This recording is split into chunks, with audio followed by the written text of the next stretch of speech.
నమస్తే, welcome to mega debate. నేను మీ ప్రసాద్. ఆంధ్రప్రదేశ్ రాష్ట్రం విడిపోయిన తర్వాత ఎంత దౌర్భాగ్యమైన పరిస్థితి ఏంటి అంటే, విడిపోయి 10 సంవత్సరాలు కూడా పూర్తయిపోయింది. రాజధానికి సంబంధించిన అంశం మాత్రం అలా అలా అలా ఉంది. దానికి ఏంటి అంటే, ఒక్కో పార్టీ ఒక్కోసారి అధికారంలోకి వస్తుంది. అంత మాత్రాన ఆంధ్రప్రదేశ్ రాష్ట్ర ప్రజలకు మాత్రం రాజధాని గురించి ప్రశ్న మాత్రం ఉండకూడదు. గత 5 ఏళ్లలో అదో పెద్ద ప్రశ్న అనమాట. కౌన్ బనేగా కరోడ్పతిలో అట్లాంటి క్వశ్చన్ వస్తే ఆన్సర్ ఏం చెప్పాలా అనే పరిస్థితి. లేదా చిన్నపిల్లలకు సంబంధించి ఏదైనా సరే స్కూల్లో ఒక చిన్న బిట్ వచ్చినా కానీ ఆంధ్రప్రదేశ్ రాజధాని ఏది అంటే ఆన్సర్ కోసం ఎత్తుక్కోవాలన్నమాట. ఏ ఆప్షన్లో ఏముంటుందో, అన్నీ కరెక్టేనా లేకపోతే అన్నీ రాంగేనా అనే టైప్ పరిస్థితి అనమాట. మరి ఈ పరిస్థితికి కారణం ఎవరు? మన పరిపాలకుల, ప్రజల, లేకపోతే ఆ పరిపాలన ఎన్నుకున్న ప్రజలదా? సో ఏ పార్టీ అయినా సరే ప్రజలకి ఉపయోగపడేలాగా ఉండాలి, అలాగే రాష్ట్రం అభివృద్ధిలోకి వెళ్ళాలి. మరి ఈ క్రమంలో 2014 నుంచి 19 వరకు అప్పటి ప్రభుత్వం తీసుకున్న నిర్ణయం అమరావతి రాజధాని అని. దాని తర్వాత 2019 నుంచి 24 మధ్యలో వైసీపీ అధికారంలోకి రాగానే వచ్చిన 6 నెలలకు అనుకుంటా, బహుశా సబ్జెక్టు కరెక్షన్ అవును, వచ్చిన 6 నెలలకు వెళ్ళండి. డిసెంబర్ 17వ తేదీ 2019న ఒక బాంబు ఏంటి అంటే ఆంధ్రప్రదేశ్కి 3 రాజధానులు అని చెప్పేసి. అసలు ఎందుకు ఈ పరిస్థితిలో? మరలా ఇప్పుడు 2024లో కూటమి అధికారంలోకి వచ్చింది. సో అమరావతి రాజధాని అని చెప్పేసి కనాకండిగా. సో ఈ క్రమంలో అసలు ఆంధ్రప్రదేశ్ రాజధాని అమరావతి అయితే అమరావతి ఎంతవరకు అభివృద్ధి చెందుతుంది? లేదు ఏదైతే అప్పట్లో చంద్రబాబు నాయుడు గారు చెప్పారో మరి ఇప్పుడు అది సాధ్యమవుతుందా? ఓ పక్కన ఆర్థికపరమైన అంశాలు వాటితో ముడిపడి ఉన్నాయి, మరో ప్రక్కన కేంద్ర ప్రభుత్వం పదే పదే సపోర్ట్ చేస్తామంటున్నారు. కానీ ఎంతవరకు సపోర్ట్ చేస్తారు ఏంటి? ఎందుకంటే 2014 నుంచి 19 మధ్యలో కూడా ఇప్పుడు ఇది చేస్తాం, అలా చేస్తాం, ఇలా చేస్తాం అని చెప్పేసి అలా డ్రాగ్ ఆన్ అయిపోయింది. అఫ్కోర్స్ కొంతవరకు అయినాయి అనుకోండి, కానీ అనుకున్నంత స్థాయిలో మాత్రం జరగలేదు, అది వాస్తవం. మరి ఈ క్రమంలో ఇప్పుడు కూటమి ఖచ్చితంగా ఆంధ్రప్రదేశ్లో ఉన్న సీట్లపైన ఆధారపడి ఉంది కాబట్టి ఇప్పుడైనా సరే ఎంత మేరకు కమిట్మెంట్తో చేయగలిగే అవకాశం ఉంది. లేదు గతంలో లాగా 14 నుంచి 19 మధ్యలో ఏ విధంగా డ్రాగ్ ఆన్ చేశారు మరలా అలాగే జరుగుతుందా అనే భయం కూడా లేకపోలేదు. సో ఈ తరుణంలో దీనిపైన చర్చించడానికి మనతో పాటు పాల్గొనబోతున్న వారు వైసీపీ అధికార ప్రతినిధి పాదయాత్ర వెంకటేశ్వర రెడ్డి గారు, అలాగే జనసేన పార్టీ అధికార ప్రతినిధి కంచర్ల బోస్ గారు, రాజకీయ విశ్లేషకులు అంకమరావు గారు, అట్లాగే మరికొద్దిసేపట్లో తెలుగుదేశం పార్టీ అధికార ప్రతినిధి కూడా జాయిన్ అయిపోతున్నారు. ముందుగా బోస్ గారు నమస్తే అండి. నమస్తే అండి. వెల్కమ్ టు ఆదాన్ సార్. ఇదే మొట్టమొదటి డిబేట్ అనుకుంటా మన ఛానల్లో మీరు. సో ఏంటి 2014 నుంచి 19 మధ్యలో మీరు జస్ట్ మద్దతు మాత్రం తెలిపారు అప్పుడు ప్రభుత్వానికి. సో ఆ తరుణంలో కొంతమంది దగ్గర బలవంతంగా భూసేకరణ చేస్తూ ఉన్న తరుణంలో పవన్ కళ్యాణ్ గారు కూడా దాన్ని ఎదిరించారు. మీకు పెనుమరకలో జరిగిన ఘటన గురించి గుర్తుండే ఉంటుంది. సో అఫ్కోర్స్ దాని తర్వాత కొంతమంది ఇక స్వచ్ఛందంగా ఇచ్చిన వాళ్ళు ఉన్నారు, కొంతమంది ఇవ్వనోళ్ళు ఉన్నారు, మరి కొంతమంది అటు ఇటు ఊగేసలాడిన వాళ్ళు ఉన్నారు.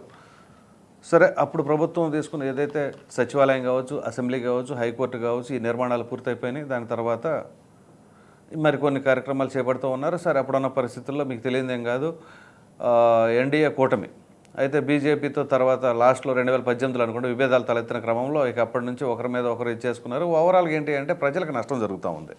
మరి ఈ క్రమంలో ఇప్పుడైనా సరే పవన్ కళ్యాణ్ గారు ఏ విధంగా దీనిపైన బాధ్యత తీసుకుంటున్నారు? నమస్తే ఆదాన్ టీవీ ప్రేక్షకులకి అండ్ ప్యానల్ ఉన్న సభ్యులందరికీ. ఈ డిబేట్ లో one of the important point for not అంటే అందరికి వర్తించింది ఏంటంటే, చాలా మందికి తెలియంది లేకపోతే మీ అందరికి చెప్పదలుచుకుంది ఏంటంటే, నేను అమరావతి క్యాపిటల్ 3 ఎకరాలు డెవలప్మెంట్ కి ఇచ్చాను నా ఫ్యామిలీ నుంచి. సో మిగతా వాళ్ళకి లేని ఒక మోర్ ఇన్ఫర్మేషన్ కానీ, కండిషన్స్ కానీ, అక్కడ ఏం జరుగుతుంది అనేది కానీ నాకంటే ఐ థింక్ మిగతా వాళ్ళకి తెలియదేమో. ఎందుకంటే నేను దాంట్లో కూడా మా నాన్నగారు అమరావతి ఉద్యమంలో ఉండడం కానీ, లేదా వెలగపూడి అనే గ్రామంలో మేము ఉండడం వల్ల కానీ మాకు ఎక్కువ ఇన్ఫర్మేషన్, ఎక్కువ ఫ్లో ఆఫ్ ఇన్ఫర్మేషన్ అసలు అన్నిటికంటే ముందు మాకు వస్తూ ఉంటుంది ఇన్ఫర్మేషన్. మా రైతుల గ్రూపుల్లో కావచ్చు, మా నాన్నగాళ్ళ గ్రూపుల్లో కావచ్చు, ఎక్కువ ఇన్ఫర్మేషన్ వస్తూ ఉంటుంది ఎవ్రీడే, ప్రతిరోజు వస్తూ ఉంటుంది. కాబట్టి నేను ఇవన్నీ చెప్పడానికి వయసులో చిన్నవాడినైనా నాకు మోర్ ఎలిజిబిలిటీ ఉంటుందని భావిస్తున్నాను. ఏంట్రా అంటే మీరు కొంచెం అప్డేటెడ్ ఇన్ఫర్మేషన్తో ఉంటారు మీరు. ఎస్, ఏంట్రా అంటే 2014లో అమరావతి అనౌన్స్ చేయలేదండి. 2015 ఎండ్లో అనౌన్స్ చేశారు. ఓకే, అంటే ఐ మీన్ 2015 మధ్యలో ఊహాగానాలు, ఎండ్లో బిల్ అసెంబ్లీలో డిస్కషన్ జరిగింది. అంటే 2 years after the government formation. దాని తర్వాత 3 సంవత్సరాలు మాత్రమే ఉంది. అందరిలాగే మనం అంటే మీరు కానీ నేను కానీ మన ఇంటి పక్కన ఎక్కడన్నా ఒక 500 గజాలు ఒక అపార్ట్మెంట్ కట్టాలంటే కూడా మినిమం 1 year పడుతుంది. Minimum 1 year. 1 year లేదే ఏ అపార్ట్మెంట్ పడుతుంది, జస్ట్ ఒక 500 గజాలు కట్టడానికి. ఇది 33,000 ఎకరాలని సొంతంగా లేదండి, 10 మంది నుంచి పూల్ చేసి, అంటే వరల్డ్ లోనే ఫస్ట్ టైం ఇలాంటి జరుగుతుంది. పూల్ చేసి దాని నుంచి కట్టడం అనేది స్టార్ట్ అయింది. ఇది యాక్చువల్ గా స్టార్ట్ అయింది అప్పట్లో ప్రతిపక్షంగా ఉన్న జగన్మోహన్ రెడ్డి గారు ఒప్పుకున్నారు, పవన్ కళ్యాణ్ గారు ఒప్పుకున్నారు. మేము గవర్నమెంట్ లో ఉన్నాం కాబట్టి టీడీపీ ప్రపోజ్ చేసిన దానికి మాకు అసెంబ్లీలో ఎవరు సపోర్ట్ ఎమ్మెల్యేస్ లేరు కాబట్టి బయట నుంచి మద్దతు ఉంది. అయితే ఆయన చెప్పింది ఒకటే, పవన్ కళ్యాణ్ గారు చాలా మంది మిస్కన్సెప్షన్ ఏంటంటే అండి, పవన్ కళ్యాణ్ గారు అప్పట్లో వ్యతిరేకంగా చేశారు అని. చాలా మంది అర్థం కావాల్సింది ఏంటంటే, పవన్ కళ్యాణ్ ఐడియాలజీ అర్థం కావాలండి. ఆయన ఏమంటారంటే, నేను వ్యతిరేకం కాదు అమరావతికి, ఆ రోజు సపోర్టు ఈ రోజు సపోర్ట్, ఎప్పుడు సపోర్టే, బలవంతం సేకరణ వద్దు. ఏమైందంటే అండి, పెనుమాక్ కానీ ఉండవల్లి కానీ కొన్ని ఏరియాస్ లో, అలాగే మిగతా రాయపూడిలో కావచ్చు, కొంతమంది మేజర్ ఎవరు రైతులు కావచ్చు, అలాగే ఉండవల్లి పెనుమాక్లోనేమో, అంటే అది I don't want to bring that as a thing, కొన్ని గ్రూపులకు సంబంధించిన వాళ్ళు ఎంకరేజ్ చేసి కావాలని గొడవ అంతే. ఎందుకంటే వీళ్ళు అధికారంలో ఉన్నారు, మనం చేయాలి అనే మైండ్ సెట్ లో చాలా మంది చేసిన రచ్చది. ఓకే అండి, దానివల్ల అవేర్నెస్ లేక రైతులు ముందుకు రాకపోవడం, గొడవ చేయడం వల్ల కొన్ని ఒక 1150 ఎకరాలు అరౌండ్ 1500 ఎకరాస్ వరకు ఇవ్వలేదు అవుట్ ఆఫ్ 33,000 ఎకరాస్. అంతెందుకంటే నేను కూడా స్టార్టింగ్ లో ఏం చేద్దాం, ఇవ్వాలా వద్దని డైలమాలో పడ్డాను. కనీసం ఒక 6 నెలలు. నేను ఎప్పుడుగో 2016 మధ్యలో ఇచ్చాను నేను సైన్ చేసి 3 ఎకరాలు మా ఫ్యామిలీ మాది సంబంధించి. సో మీరు అడిగిన క్వశ్చన్ లో జనసేన ఏమనుకుంటుంది, లేకపోతే ఎంత ఫాస్ట్ గా వాళ్ళు సపోర్ట్ చేస్తారు అంటే ఎలా ఇది అవుతుందా లేదా అనేదే కదండి క్వశ్చన్, అంతే కదా సార్? అవునవునవును, రైట్. మీరు ఎంతవరకు బాధ్యత తీసుకుంటారు? బాధ్యత తీసుకుంటారండి. జనసేన ఎప్పుడు కూడా రెస్పాన్సిబుల్ అండి. మేము ఎప్పుడు కూడా ఒక పదం మాట్లాడుతూ ఉంటాం, అకౌంటబిలిటీ. చాలా తక్కువ మంది రాజకీయ పార్టీలు మాట్లాడుతున్నారు అకౌంటబిలిటీ అనే విషయంలో. అయితే మీ ప్రేక్షకులకి వాల్యూ ఇవ్వాలి కాబట్టి ఏదో మనం ఉపోద్ఘాతం చెప్పినట్టు కాకుండా 33,000 ఎకరాల్లో రైతులకు తిరిగి ఇచ్చిందంటే, ఎకరానికి నాలాంటి వాళ్ళకి మెట్ట భూమి ఉంది అక్కడ, తర్వాత ఇది భూమి ఉంది కదా, మా భూమికి ఏమో ఎకరానికి 1450 గజాలు ఇచ్చేవాళ్ళండి, ఇస్తా అని అగ్రిమెంట్. 1450లో 1000 ఏమో హోమ్ ఇస్తారు, 450 ఏమో కమర్షియల్ ఇస్తారు. కమర్షియల్ దట్ మీన్స్ మనం ఎకరాకి 4750 గజాలు అండి. రోడ్లు అన్ని పడ్డాక ఒక ఎకరాకి మిగిలే జనరల్ గా 2700 గజాల నుంచి 2800 లేదా 2900 వేసుకోండి. బట్ అమరావతిలో బెడల పైన రోడ్లు కాబట్టి అదే 2700 నుంచి 2800 మాత్రమే, 2800 మాక్సిమం మిగిలితే, అంటే స్థలం కట్టుకోవడానికి కానీ ఏదైనా కన్స్ట్రక్షన్ చేయడానికి మిగిలేది 2500 గజాలు. దాంట్లో మోర్ దెన్ సగం మాకు ఆఫర్ చేసింది government. 1000 as a residential, 450 as a commercial. Okay అండి, సో మోర్ దెన్ 55% మాకు ఆఫర్ చేసినప్పుడు 33,000 ఎకరాల్లో మీరు 33,000 ఎకరాల్లో అంటే ఐ మీన్ 4,750కి మీకు ఎంత మిగులుతుందండి? 2,800 డివైడ్ బై 4750 కమ్స్ టు 59% మాత్రమే యూసేజ్ లోకి వచ్చింది. దాంట్లో మళ్ళీ మాకు 50% ఇచ్చేసింది, అంటే 30% మాకు ఇచ్చేసింది. 33,000 ఇంటూ 60%, ఓన్లీ 20,000 ఎకరాలు మాత్రమే యూసేజ్ లోకి వస్తుంది. దాంట్లో 50% గవర్నమెంట్ తీసుకుంటే 50% మాకు, అంటే 10,000 ఎకరాలు మాత్రమే. ఇదంతా ఓకే, ఇది అందరికి తెలిసిందే. గవర్నమెంట్ పోతుంది మీకు డెవలప్మెంట్ ఓకే. అంటే మనం బయట మాట్లాడేది ఏంటంటే, చాలా మంది ఎందుకు చెప్పాల్సింది ఏంటంటే, మళ్ళీ డిబేట్ వచ్చింది, చాలా మందికి అవేర్నెస్ లేదు. 33,000 గురించి మాట్లాడుతున్నారు, అన్ని వేల ఎకరాలు ఎందుకు అని, రైతుల దగ్గర అంత ఎకరాలు అనే మాట బయటకు వస్తుంది. కాబట్టి నేను ఐ వాంట్ టు క్లారిఫై అండి. చేతి గవర్నమెంట్ ఉండేది 10,000 ఎకరాలు. ఆ 10,000లో కూడా అటు ఇటు ఉద్యానవనాల నుంచి అన్ని కలిస్తే మొత్తం మీద 9,000 ఎకరాలు అండి. ఇందులో లాస్ట్ 2019 దాకా ఆఫర్ చేసింది 1660 ఎకరాస్ ని అలొకేట్ చేసింది గవర్నమెంట్. డబ్బులు కావచ్చు, ఫ్రీగా కావచ్చు, కేంద్ర సంస్థలకు కావచ్చు, డిఫరెంట్ పీపుల్ కి. ఇప్పుడు కొత్తగా అలొకేట్ చేయడానికి ఒక కమిటీ ఏర్పాటు చేశారు. ఆ కమిటీలో మా జనసేన కూడా భాగస్వామ్యం అవ్వబోతుంది. ఎందుకంటే మీకు తెలుసు ఆల్రెడీ గవర్నమెంట్ లో ప్రతి దాంట్లో 25%, 30% అలొకేషన్ ఉంది మాకు. You know that. దీంట్లో భాగంగా మేము లాస్ట్ టైం మిస్టేక్ జరిగింది. 2 సంవత్సరాల్లో మనం ప్లానింగ్, ఎలొకేషన్, ఇంకా ఒక పెద్ద లేఅవుట్ డిజైన్ లాగా ఆలోచించి సింగపూర్ నుంచి డౌన్ తీసుకొచ్చి 2019లో మనం డిలే జరిగింది. ఇప్పుడు డిలే చేయకుండా ఏం చేయాలి, మళ్ళీ జగన్ లాంటి నరరూప రాక్షసులు రాకుండా వచ్చినా కూడా కదలచకుండా చేయాలంటే ఏం చేయాలనేది మాత్రమే డిస్కషన్ నడుస్తుంది ఇప్పుడు అన్ని చోట్ల, గవర్నమెంట్ లో కావచ్చు, ఎక్కడైనా కావచ్చు. Okay sir. ఓకే. సో అందుకని విత్ ఇన్ 30 months లో కంప్లీట్ అయ్యేలాగా అగ్రిమెంట్ ఎంటర్ అవుతున్నాం ఎవరికి ఎలక్టేట్ చేసినా. మీరు అన్నట్టు కదా ఎలా చేయగలుగుతారు 30 months అంటే 2.5 years. టుడే ఇస్ 2024, 2.5 years అంటే 2026 27. మన next elections or 2028 or 9 approximately, అంతేనండి. That means 2 years or 1.5 years before the next elections Amaravati is being completed in all aspects. Next 30 months లో కంప్లీట్ చేయాలని అగ్రిమెంట్ లో మనం అది చేస్తేనే ఉంటది, లేకపోతే ఈ ల్యాండ్ ఇవ్వము అనేది డిస్కషన్ నడుస్తుందండి. This is first agreement. అర్థమైందండి. This is what happening right now in Amaravati. ఎలగపూడి ఎవరికి ఎలకేట్ చేసినా సరే ఆ టైంలో కంప్లీట్ చేస్తేనే ఎలకేట్ చేస్తాను. అగ్రిమెంట్ తీసుకుని, రిటర్న్ అగ్రిమెంట్ తీసుకుని, ఎలకేట్ చేయకపోతే మేము తీసేసుకోవచ్చు అనేది అగ్రిమెంట్ బేస్ మీద పనులు నడుస్తున్నాయి. అండ్ రెండోది, వీ నో, మాటలు చెప్పేవాళ్ళు వేరు, పనులు చేసేవాళ్ళు వేరు sir. We all know how taskmaster Chandrababu Naidu. Pavan Kalyan గారు ఒప్పుకున్నారు 10 సార్లు. ఆయన ఒక పని మొదలు పెట్టాడంటే రోడ్లు కానీ, అడ్మినిస్ట్రేషన్ కానీ, ఇన్ఫ్రా కానీ, he's the number 1 in India right now. Nitin Gadkari is another person right now who is doing extraordinary job in execution of roads or infrastructure. Chandrababu Garu is number 2, or we can call number 1 also in this aspect. I am very sure మేమందరం కూడా sign చేసి ఇవ్వడానికి కారణం చంద్రబాబు గారు execute చేయగలరు అనే ఉద్దేశంతో majority రైతులు అభిప్రాయంలో ఉన్నారు. కాబట్టి I don't see any delay in this matter. దానికోసం మేము పగడ్బందీగా రూల్స్ అండ్ రెగ్యులేషన్ ఫ్రేమ్ చేశాం. ఓకే అండి. Okay, right sir. మళ్ళీ వస్తాను నేను. విజయకరణ్ గారు, గుడ్ మార్నింగ్ అండి. ప్రేక్షకులందరికీ కూడా శుభోదయం అండి. సార్ ఏంటి జర్నీలో ఉన్నారా? పర్వాలేదా? ఏం పర్వాలేదు సార్. ఓకే. సో ఏదైతే అమరావతి రాజధాని, మీరు ఫస్ట్ నుంచి ఒకటే స్టాండ్, ఎందుకంటే మీరే ప్రతిపాదించారు కాబట్టి. మరి అమరావతి రాజధానికి సంబంధించి సాదాసీదా వ్యవహారం కాదండి, కొన్ని వేల కోట్ల పెట్టుబడి పెట్టాలా. మరి అటువంటి తరుణంలో 2014 నుంచి 19 మధ్యలో ఏం జరిగిందో ప్రజలందరికీ తెలుసు, మీకు కూడా తెలుసు. సాక్షాత్తు మీరు మరి ఎంత చేసినా కానీ మరి అక్కడ వాళ్ళని కన్విన్స్ చేయలేకపోయారేమో, కానీ తాడికొండ, మంగళగిరి అటువంటి స్థానాల్లో, పెదకూరపాడు, ఆ 3 స్థానాల్లో కూడా వైసీపీ జెండా ఎగరవేసింది. అంటే ఏదైనా సరే మనం ప్రజల మ్యాండేట్నే తీసుకుంటాం కాబట్టి పరిగణలోకి.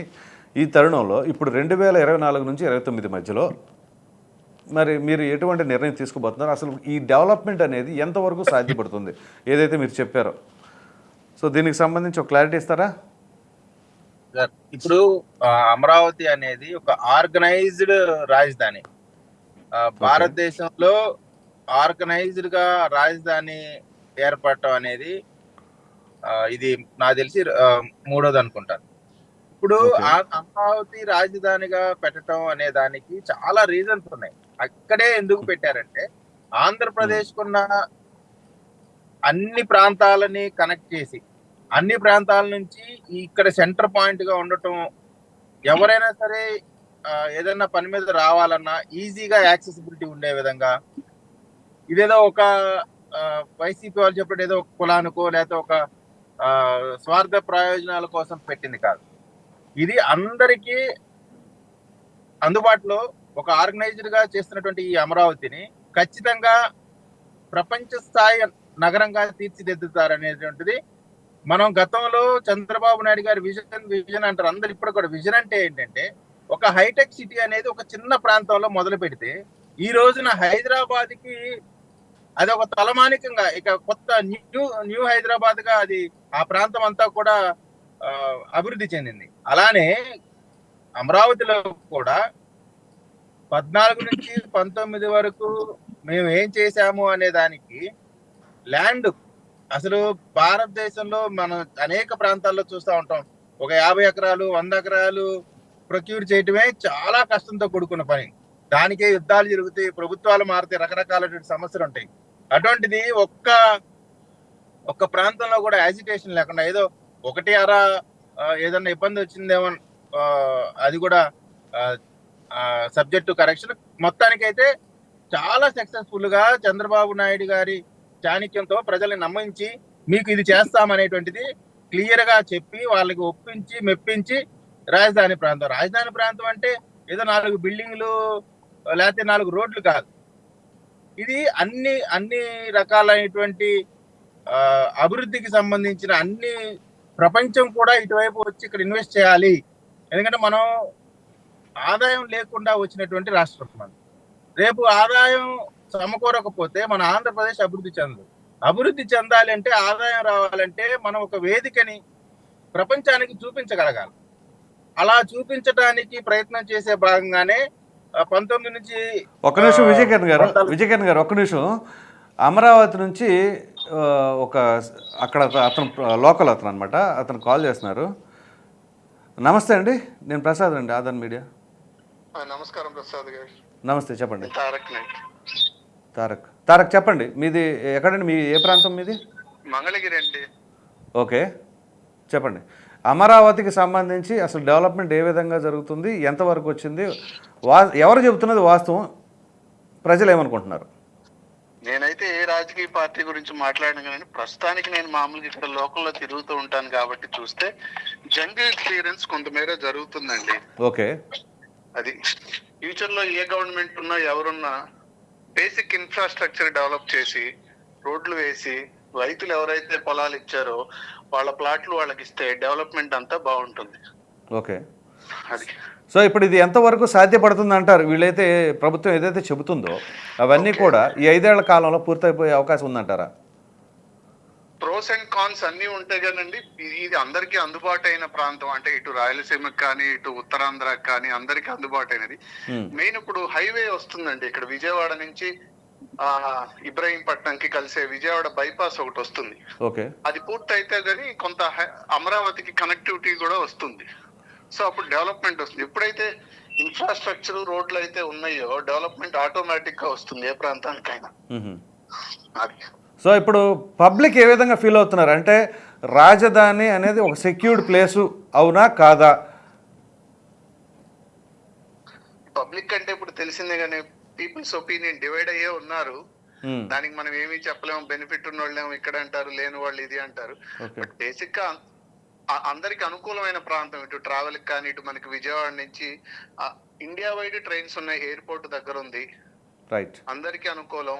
బేసిక్ ఇన్ఫ్రాస్ట్రక్చర్ డెవలప్ చేశారు అనుకోండి, ఫ్యూచర్ లో ఇన్వెస్టర్స్ వస్తారు, ఏ ప్రాంతం వాళ్ళు వచ్చైనా జాబ్ చేసుకోవచ్చు. రైట్ తారక్ గారు, thank you. Okay, thanks Prasad గారు. రైట్ సార్, విన్నారు కదా విజయకిరణ్ గారు, చెప్పండి సార్. ఇప్పుడు 33,000 ఎకరాలు, 30,000 మంది రైతులు. ఇక్కడ ప్రజల పార్టిసిపేషన్. ఇప్పుడు మనం ఒక సైట్ ఉంటే దాన్ని మనం డెవలప్ చేస్తే, అంటే ఆ రోడ్లు, కాలువలు, ఇన్ఫ్రాస్ట్రక్చర్, పవర్ అన్ని క్రియేట్ చేస్తే ఆటోమేటిక్ గా వాళ్ళు దాన్ని డెవలప్ చేసుకుంటారు. మీకు ఒక ఉదాహరణ చెప్పదలుచుకున్నా అండి. తొల్లూరు ప్రాంతానికి సంబంధించి నాకు చిన్నప్పుడు స్కూల్లో పాఠాలు చెప్పే ప్రసాద్ గారు అని, ఆయన అమెరికాలో సెటిల్ అయిపోయారు. ఆయనకి హైకోర్టు దగ్గర ఒక 500 గజాలు స్థలం వచ్చింది. దాంట్లో ఆయన ఇప్పుడు ఒక కమర్షియల్ కాంప్లెక్స్ కడుతున్నారు. ఇప్పుడు అంటే నేను ఎందుకు చెప్తా అంటే ఈ విషయాన్ని, ఈ కమర్షియల్ కాంప్లెక్స్ కట్టడం ద్వారా ఇది కట్టిన తర్వాత దీని పక్కన ఇంకొక ల్యాండ్ లార్డ్ ఇంకోటి కట్టుకుంటాడు. అట్లా ప్రజల పార్టిసిపేషన్, ఇటు గవర్నమెంట్ పార్టిసిపేషన్, బయట నుంచి వచ్చే కంపెనీలు, ఇవన్నీ కూడా ఏమైతుందంటే అది ఆటోమేటిక్ గా డెవలప్మెంట్, కొత్త జనాలు రావటం. ఇప్పుడు మనమే ఉన్నాం అనుకోండి, ఇక్కడ రేట్లు పెరగవు. ఇక్కడ రేట్లు పెరగాలన్నా లేదు, ఉన్నాయి ట్రాన్సాక్షన్స్ జరగాలంటే బయట ప్రజలు కూడా ఎక్కువగా ఇక్కడ ఈ ప్రాంతానికి రావాలా. అప్పుడు మాత్రమే డెవలప్మెంట్ ఎక్కువ జరగడానికి అవకాశం ఉంది. ఫైనాన్షియల్ ట్రాన్సాక్షన్స్ జరుగుతూ ఉంటాయి. తద్వారా ఎంప్లాయ్మెంట్ కల్పన జరుగుతూ ఉంటది. అంటే ఇది దీని ఒక్క కులం ముద్ర వేసి అభివృద్ధి అంతనే ఆటంకపరిచేటువంటి కార్యక్రమం 19 నుంచి 24 జరిగితే, అభివృద్ధికి సోపానం వేసి, అభివృద్ధికి శంకుస్థాపన చేసి ఆంధ్రప్రదేశ్ ని ప్రపంచ పట్టణంలో పెడదామనేటువంటి విజన్, ఆ విజన్ ని మనం రాబోయే తరాలకి 100 సంవత్సరాలకి సరిపడా ప్లాన్ తో ఈ రోజున అమరావతి కడతా ఉన్నారు. టెంపరీ అది ఇది అన్న. టెంపరీ అంటే ఇప్పుడు మనం ఇల్లు కడతా ఉన్నారు అనుకోండి, పక్కన ఒక చిన్న షెడ్ వేసుకుంటారు, అక్కడ ఉండి వర్క్ చేసుకుంటారు. అలానే ఇప్పుడు అవి టెంపరీ బిల్డింగ్స్, అది బిల్డింగ్ పర్మనెంట్, అక్కడ చేసే యాక్టివిటీస్ టెంపరీ. సో ఇవన్నిటిని కూడా ఇవాళ 11 స్థానాలకు పరిమితం అవడానికి కారణం కూడా ఏంటంటే అసలు ఆంధ్రప్రదేశ్ అంటే దేశంలో అందరు నవ్వుకుంటా ఉన్నారు. ఆంధ్రప్రదేశ్ కి రాజధాని మీరు ఓపెనింగ్ రిమార్క్స్ లో చక్కగా చెప్పారు. అసలు రాజధాని ఏది అంటే ఏం చెప్పాలో కనీసం వైఎస్ఆర్ కాంగ్రెస్ పార్టీ వాళ్ళు కూడా కటపటాయించేటువంటి పరిస్థితి ఆ రోజున ఉంది. అనేక డిబేట్లు మన రాజధాని ఏది చెప్పండి తక్కువండి అంటే మంది అనేటువంటి పరిస్థితికి వచ్చారు. సో ఇప్పుడు ఖచ్చితంగా కేంద్ర ప్రభుత్వం కూడా మొన్ననే చూసాం 15,000 కోట్ల రూపాయలు ఈ సంవత్సరానికే, ఈ ఆర్థిక సంవత్సరానికే ఇచ్చారు. ఖచ్చితంగా ఎవరు ఊహించని ప్రపంచానికి ఎంతవరకు అది ఆచరణలో పెడతారు ఏంటి అనేది విజయకిరణ్ గారు 100కి 100 పాళ్ళు చెప్పుకోవడానికి చాలా ఉంటాయి. 100కి 100 పాళ్ళు ఆచరణలో అంటే ఇప్పుడు ఒకటి సార్, ప్రజలు చూస్తూ ఉంటారు. మనం చెప్పిన మాట ప్రకారం రాజధానిని అభివృద్ధి చేయకపోతే, చెప్పిన మాట ప్రకారం పోలవరాన్ని డెలివరీ చేయకపోతే, చెప్పిన ప్రకారం సంక్షేమ పథకాలు ఇవ్వకపోతే, అభివృద్ధి చేయకపోతే ఏం జరిగితో మనం చూసాం కదా. నేను ఇల్లు కట్టుకున్నాను, ఇక్కడే ఉంటాను, ఆ రాజధాని ఇక్కడే ఉంటది, పక్కకు పోదు, అదే సార్. అలా చెప్పిన వాళ్ళకి ఎలా అవుతుంది? ఇలా అవుతుంది. అందుకని మేము ప్రజలంటే వెంకటేశ్వర రెడ్డి గారు నమస్తే అండి.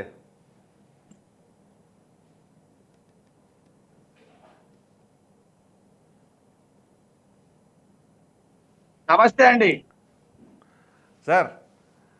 ఏంటి మరి అమరావతి రాజధానికి సంబంధించిన ఎపిసోడ్ మీకు ఒక పెద్ద పజిలా, మీరు ఆ పజిల్లా క్రియేట్ చేశారా ఏంటి అనేది మీకే తెలియాలి. సో ఇప్పుడు ఈ అమరావతికి సంబంధించిన దాంట్లో మీ స్టాండ్ ఏమైనా మారిందా, ఇంకా అదే కంటిన్యూ అవుతున్నారా?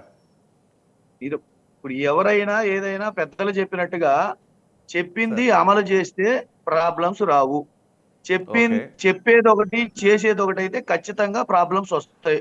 ఎవరికైనా అది పార్టీ రహితంగా, ఎవరికైనా వ్యక్తిగతంగా వస్తాయి. ఎవరికైనా చెప్పింది చెప్పినట్టు అమలు చేయకపోతే ఖచ్చితంగా ప్రాబ్లమ్స్ వస్తాయి.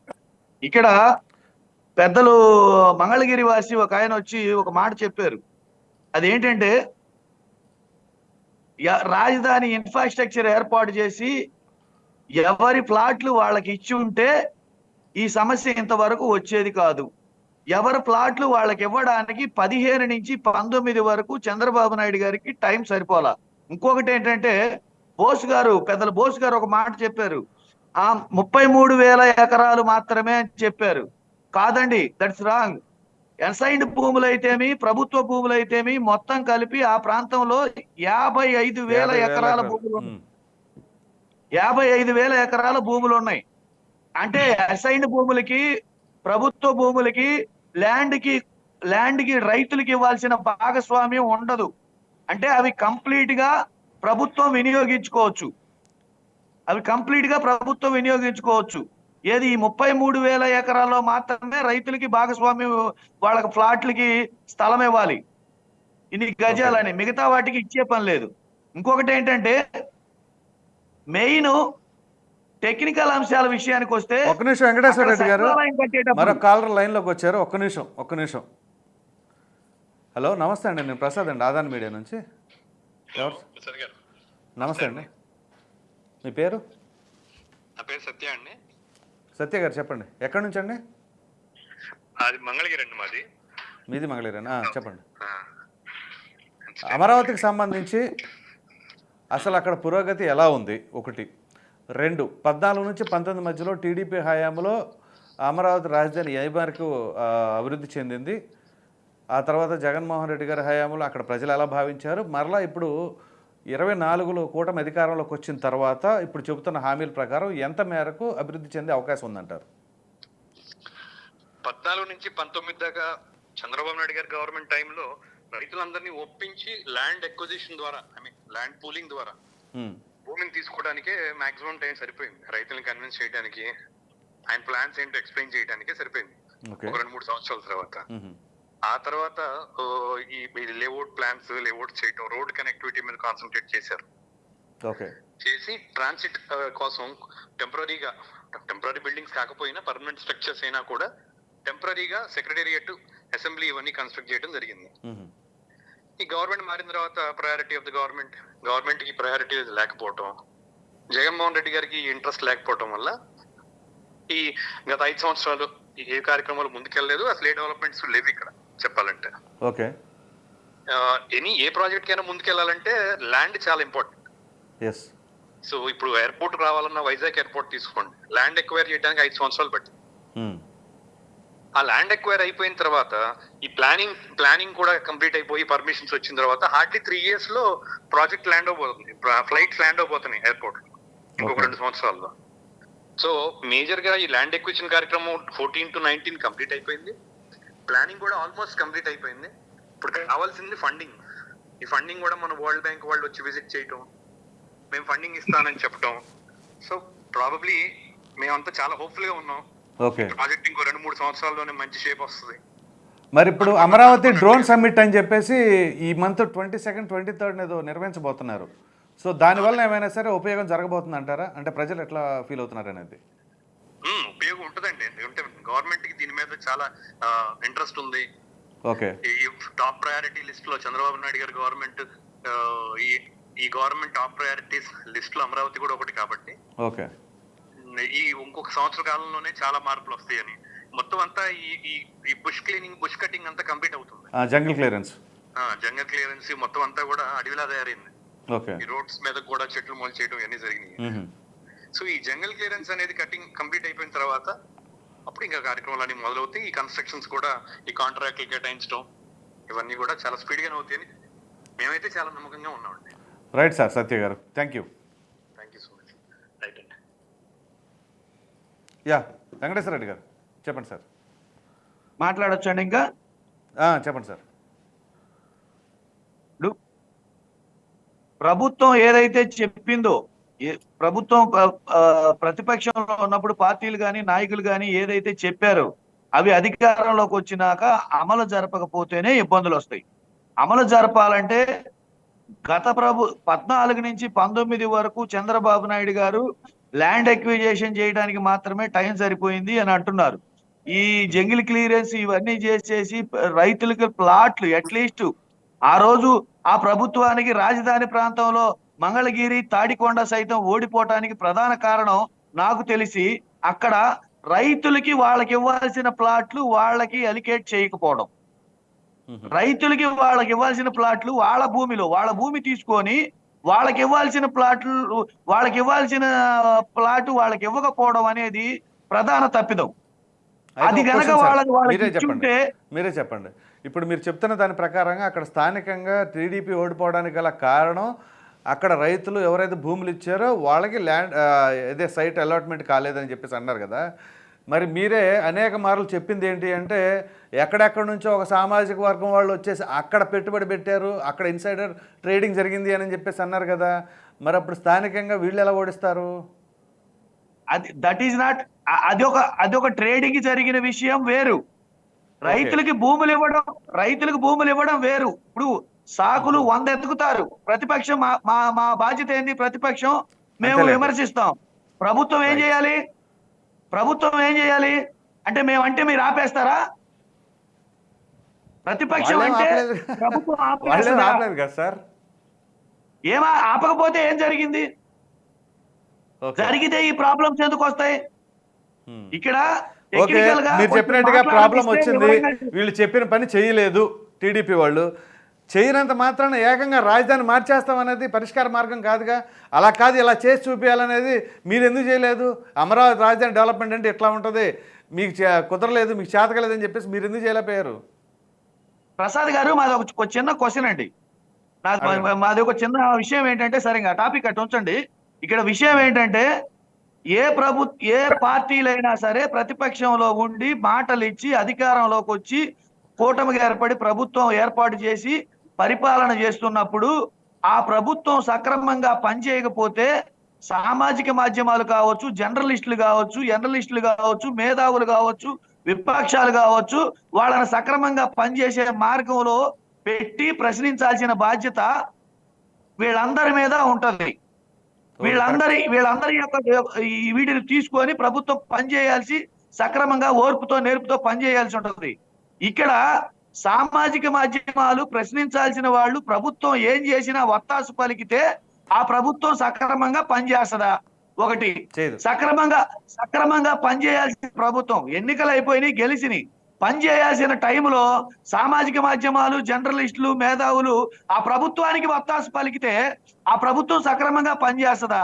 లోపాలను ఎత్తి చూపాల్సిన ఖచ్చితంగా చూపించాలి. సామాజిక మాధ్యమాలకి, జర్నలిస్టులకి, మేధావులకి కూడా అంతే ఉంది. ఇంకొక మాట చెప్తాను. ఇక ఎట్టాగు ఈ టాపిక్ నన్ను కొనసాగనివ్వరులే కానీ నలుగురు మాట్లాడినప్పుడు లేని ఇంటరప్షన్ నేను మాట్లాడేటప్పుడే ఇంటరప్షన్ వస్తుందంటే దీన్ని బట్టి ఏమీ మాట్లాడనివ్వరు అనేది మాకు అర్థమైపోయింది. భలేవాళ్ళు సార్, మీరు అట్లా అనుకోవద్దు, దయచేసి మాట్లాడండి. మీకు నేను సమయం ఇస్తా, ఇబ్బంది ఏం లేదు. ప్లీజ్. లేదు విజయకిరణ్ గారు, మీరు అక్కడ ఆయన మాట్లాడనివ్వండి. లేదు వెంకటేశ్వర రెడ్డి గారిది ఇది భావదారిద్ర్యం. అసలు ఎవరు ఇంటరప్ట్ చేశారు, ఏం ఇంటరప్షన్? నేనే కొన్ని క్వశ్చన్లు అడిగాను, అంత మాత్రం అనుకోకండి వెంకటేశ్వర రెడ్డి గారు. ప్లీజ్ దయచేసి, వేరే వాళ్ళు ఇంటరప్ట్ చేస్తే తప్పు. నేను క్వశ్చన్ అడుగుతాను అంతే. ఏమండి, ప్యానలిస్ట్ గా మీరు మాట్లాడినప్పుడు నేను ఏమన్నా ఇంటరప్ట్ అయ్యి క్వశ్చన్ చేశానా మిమ్మల్ని? చేయలేదు. ఇప్పుడు మీరు ఎందుకు క్వశ్చన్ చేస్తున్నారు? నేను మాట్లాడుతుంది ప్రసాద్ గారు ఉద్దేశించి. నేను ఆపుతున్నాను. ఒక నిమిషం విజయకిరణ్ గారు, ఒక నిమిషం వెంకటేశ్వర రెడ్డి గారు మాట్లాడినామండి. చెప్పండి సార్. ఇక్కడ ఫస్ట్ 55,000 ఎకరాల్లో భూమి, ఎకరా అరెకరా చిన్న సన్నకారు రైతుల దగ్గర భూమి తీసుకొని వాళ్ళకి ఇస్తామన్న సైట్ ఇవ్వకపోవటం ఒక అంశం అయితే, సచివాలయం కట్టే టైంలో మేము అక్కడే ఉన్నాము. సచివాలయం కట్టే టైంలో G+1 ఫ్లోర్ వేయడానికి 33 మీటర్స్ ఆ 35 మీటర్స్ భూమిలో డెప్త్ కి పుట్టింగులు వేయడానికి పట్టింది. వీటన్నిటిని పరిగణలోకి తీసుకొని అక్కడ కాంట్రాక్టర్లు కానీ, అక్కడ వచ్చే కాంట్రాక్టర్లు కానీ వీళ్ళందరూ వీటన్నిటిని పరిగణలోకి తీసుకొని ఎస్టిమేషన్లు వేసుకొని వాళ్ళు కాంట్రాక్ట్ బిడ్డింగ్లు ఆ లెవెల్లోనే వేస్తారు. ఇప్పుడు G+1 కట్టడానికే 33 మీటర్స్ వేస్తే హై రైజ్ కన్స్ట్రక్షన్ ఆ ప్రాంతంలో కట్టాలంటే ఎంత డెప్త్ కి వెళ్ళాలి, ఎంత పుట్టింగ్లు వేయాలి? ఒకటి. ఇక చంద్రబాబు నాయుడు గారు చెప్పిన లెక్కల ప్రకారమే అక్కడ ఈ వసతులు కల్పించడానికి వీటన్నిటికీ ఎకరాకి ₹1,00,00,000 ఖర్చు అవుతుందని చెప్పేసి ఆయనే చెప్పారు. ఈ ఎకరాకి ₹1,00,00,000 ఖర్చు అయితే ఈ 55,000 ఎకరాలకి మౌలిక వసతులకి ఎంత అవుతుంది? ఈ ఫండింగ్ మనకి ఏ ప్రపంచ బ్యాంక్ కానీ, కేంద్ర ప్రభుత్వం కానీ మనకి హామీ ఇచ్చిందా? డోనర్స్ హామీ ఇచ్చారా? ఇవన్నీ ఒక ఎత్తు అయితే, ఇక కాంట్రాక్టర్ ఎవరైతే వీళ్ళు వచ్చారో కంపెనీస్ ఎవరైతే వచ్చి భూములు ఎలకేట్ చేసుకున్నారో వాళ్ళు ఇటుకతో ఇటుక కూడా పెట్టలా. 14 నుంచి 19 వరకు ఇటుకతో ఇటుక కూడా పెట్టలా. వాళ్ళకి భూమి ఎలకేషన్ జరిగింది. ఎలకేషన్ జరిగిన తర్వాత మేము కంపెనీ కడతామని చెప్పేసి భూమి తీసుకున్నారు. తీసుకొని ఇటుకతో ఇటుక కూడా పెట్టలా. వాళ్ళు ప్రభుత్వ కట్టడాలు తప్పితే ఎవరికైతే భూమి కేటాయించారో వాళ్ళు ఎవ్వరూ పని చేయలేదు. ఇవన్నీ ఎవరైతే భూమి బోస్ గారు ఒక కీలక పాయింట్ చెప్పారు. ఏది 28 లోపు గనక వాళ్ళు గనక భూమి తీసుకున్న వాళ్ళు గనక కన్స్ట్రక్షన్ చేయకపోతే మేము రిటర్న్ తీసుకుంటామనే ఒక పాయింట్ చెప్పారు. వ్యాలిడ్ పాయింట్ అది. ఇప్పుడు కూడా ఫస్ట్ రైతులకి భూములు ఇవ్వండి, వాళ్ళకి కేటాయించిన భూములు వాళ్ళకి ప్లాట్లు వేసి వాళ్ళకి ఇవ్వండి. ఒకటి. అట్లానే ఈ మౌలిక వసతులు ఏర్పాటు చేయాల్సినవన్నీ పూర్తి చేయండి. అట్లానే ఎవరికైతే భూములు కేటాయిస్తారో షరతులు వర్తింపజేసే విధంగా వాళ్ళకి వాళ్ళు గనక భూమి తీసుకొని గనక కట్టడం చేయకపోతే 28లోనే రిటర్న్ తీసుకునే విధంగా ఒక అగ్రిమెంట్ చేసుకోండి. ఒకటి. ఇవన్నీ పక్కన పెడితే రాజధాని ఏ మాట అయితే మీరు ఇచ్చారో ఆ మాట ప్రకారం మళ్ళీ ఎన్నికలు వచ్చే లోపు ఆ సమస్య లేకుండా పూర్తి చేయకపోతే ఈ సమస్య మళ్ళీ పునరావృతం అవుతుంది. మా పార్టీ విధానం వికేంద్రీకరణ. మేము చెప్తున్నాం, మా పార్టీ విధానం వికేంద్రీకరణ. శాసన రాజధాని అక్కడ ఉంటది. అట్లానే ఎగ్జిక్యూటివ్ క్యాపిటల్ వచ్చేసి వైజాగ్ లో ఉంటది. జ్యుడిషియల్ క్యాపిటల్ వచ్చేసి కర్నూలులో ఉంటదని మేము చెప్పాం. మళ్ళీ మేము అధికారంలోకి వస్తే ఖచ్చితంగా ఆ విధానాన్నే మేము పాటిస్తాం. ఇక్కడ ఇప్పుడు ఒకటి చెప్పి రేపు ఒకటి చెప్పాల్సిన పని మాకు లేదు.